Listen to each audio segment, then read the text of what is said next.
Could your next job offer end up costing you? Rumor has it, federal liberals want a new tax on Canadians working in the US. But how much are we talking? We as Canadians have subsidized my education to the tune of, you pick the number, $500,000? You want to go to the US? Give me back my money. That's enough to mess up your 5-year plan. But is it really happening? Not likely. That clip is from a real Liberal Party panel. But the man speaking, he's a former Google exec. He's talking about the brain drain of educated Canadian workers moving to the US. Feds told the news agency AFP there is no such tax. And there's no evidence Canada's actually working on this. So for now, anyone mulling a cross-border career change can rest easy.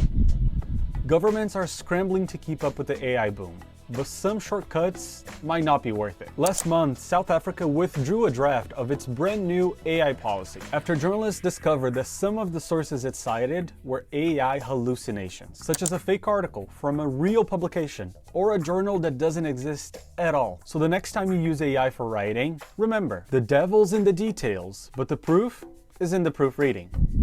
This one might have you saying, what the feathery friends. Viral posts say that a UK zoo had to separate 5 parrots because they just can't stop cursing at people. Apparently they've been at it for more than 5 years and even taught other birds to start swearing too. It sounds too wild to be true, but believe it or not, the potty-mouthed parrots are the real deal. See for yourself.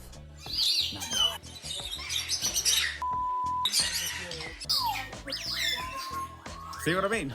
The zoo CEO told Snopes that they've toned it down over the years, but it's still fairly common to be greeted with a when you visit their habitat. That's your reality check. Now you're in the know.